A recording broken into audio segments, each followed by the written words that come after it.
Dalam bernegara, Amerika menggunakan strategi banyak muka untuk menaklukkan negara lain. Catatan yang kita sepakati adalah negara Amerika itu negara agresor. Banyak alat mereka untuk melakukan agresi dengan smart power-nya, seperti atas nama demokrasi, atas nama HAM, atas nama peacekeeping, menggunakan kekuatan dolar dan kendali negara lain dengan hutang memakai IMF, memakai World Bank, serta lembaga rating. Pengusaha besar Amerika melakukan hostile takeover ala Wall Street milik swasta untuk makan swasta negara lain. Private equity army dan defense kontraktor masuk ke sebuah wilayah sebelum kemudian mengambil sumber daya alam suatu negara, dan itu banyak sudah dilakukan. Libya disikat, Irak disikat, dan banyak negara lagi. Kemudian sisi lain, Tiongkok juga sama di dalam melakukan agresi ekonominya demi menghidupkan 1,5 miliar penduduk Tiongkok. Tiongkok memakai 3 instrumen utama, yaitu mengendalikan hukum sebuah negara, mengendalikan media di negara yang akan dia incar, dan pejabat di suatu wilayah atau negara yang ditarget. Kemudian Tiongkok melakukan siraman ekonomi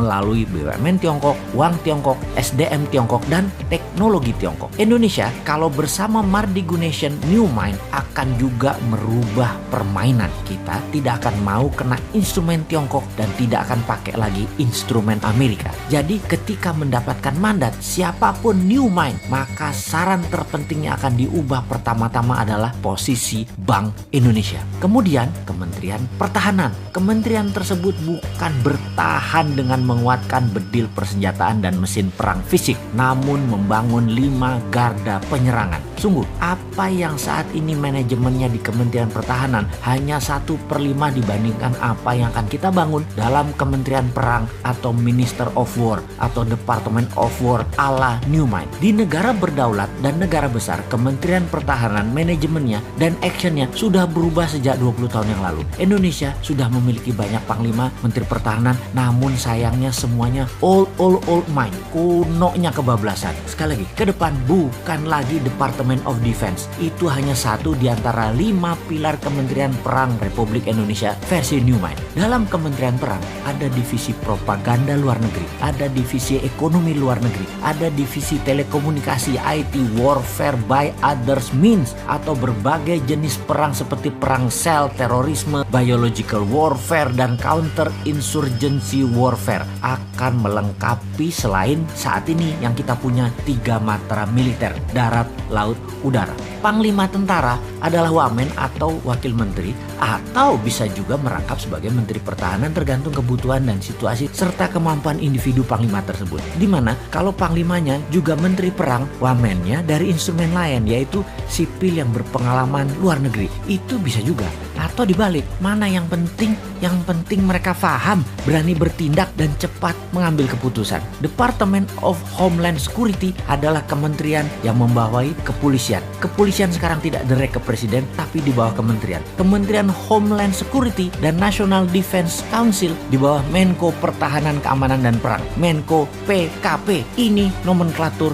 kementerian baru. 3 pilar Mardigu Nation itu sederhana. Itu diwakili 1 Menko Ekonomi dan SDM, 2 Menko PKP, Hukum dan Politik, dan 3 Menko Kesra dan HAM. Di dalam membangun kekuatan serang, maka pasukan elit Densus Gultor menjadi 1. Densus di dalam, Gultor serang keluar, dan ofensif ke negara lain. Ini di bawah National Security dan Defense Council. Jadi kalau ada kementerian ditambah, pasti ada kementerian yang dikurangi atau ditutup. Maka Kementerian Tenaga Kerja akan jadi Dirjen Tenaga Kerja di bawah Kementerian Pendidikan. Juga Kementerian Pemuda dan Olahraga masuk ke Kementerian Pendidikan. Kementerian Sosial akan hilang, langsung dikasih ke Pemda, dinas sosial di pemerintahan daerah masing-masing. Kementerian Peranan Wanita ditiadakan, masuk di bawah Menko Kesra aktivitasnya. Penggabungan beberapa kementerian juga dilakukan karena keterkaitan lebih mudah koordinasinya di bawah satu payung kementerian. Kementerian daerah tertinggal jadi dirjen di PUPR. Intinya kementerian saat ini akan berkurang 40% jumlahnya. Pastinya Kementerian BUMN akan ditutup. Perusahaan BUMN dikurangi jadi di bawah 20 dari 800 BUMN saat ini. Akan di merger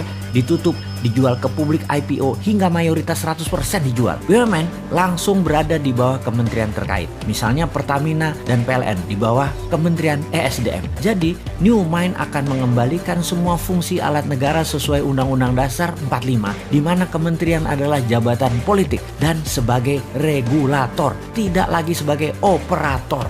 Kemudian pastinya swasta nasional pengusahanya termasuk UKM boleh membangun dan berbisnis sama dengan Pertamina serta PLN. Boleh punya sumur minyak sendiri, penyulingan minyak sendiri, distribusi hingga SPBU. Begitu juga di listrik, bisa membangun power plant sendiri, distribusi transmisi kabel sampai ke konsumen. Percayakah ternyata harga BBM bisa lebih murah dari sekarang, harga listrik bisa lebih murah dari sekarang, serta menjangkau seluruh wilayah Indonesia karena swasta yang bergerak. Makanya New Mind itu heavy on private, kalau Old Mind itu heavy on government. Bersama Old Mind rakyat hanya disuruh nonton serta keprok-keprok tok.